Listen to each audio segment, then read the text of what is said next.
Hi guys, welcome to my channel. இது வந்து பார்த்திங்கனாக்கா தர்பூஸ் இருக்கு இல்லையா, நம்ம தர்பூசணின்னு சொல்லுவாங்க, வாட்டர் மெலான். அதுதாங்க அதோட கீழ்ப்பகுதி தான், அதாவது தோலுன்னு சொல்லுவாங்க இல்லையா, அந்த தோல் தான் இது.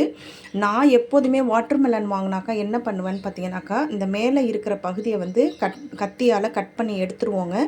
எடுத்துட்டு இந்த பகுதியை வந்து நான் வேஸ்ட் பண்ண மாட்டேங்க.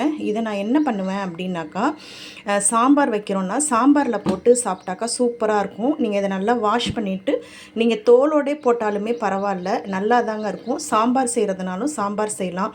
அப்படி இல்லை, இதை வந்து குட்டி குட்டியாக கட் பண்ணி நம்ம வந்து பொரியல் பண்ணுறதுனாலும் பொரியல் பண்ணலாம், வெங்காயம் தக்காளி போட்டு பண்ணுறதுனாலும் பண்ணலாம், அதே போல் கூட்டு பண்ணுறதுனாலும் பண்ணலாங்க. இதே வந்து தொக்கு பண்ணாலும் பண்ணலாம். குட்டி குட்டியாக கட் பண்ணி சூப்பராக இருக்கும். நான் இதை வந்து வேஸ்ட் பண்ண மாட்டேங்க. ஏன்னா இந்த பழம் வந்து குளிர்ச்சி அப்படிங்கிறதுனால, நீர் சத்து அதிகமாக இருக்கிறதுனால இதை வந்து நான் வேஸ்ட் பண்ண மாட்டேன். இதை வந்து நான் சமைச்சு சாப்பிடுவோங்க. இந்த மாதிரி நீங்களும் செஞ்சு பாருங்கள். இந்த வீடியோ பிடிச்சிருந்தாக்கா லைக் பண்ணுங்கள், ஷேர் பண்ணுங்கள், கமெண்ட் பண்ணுங்கள், சப்ஸ்கிரைப் பண்ணுங்கள்.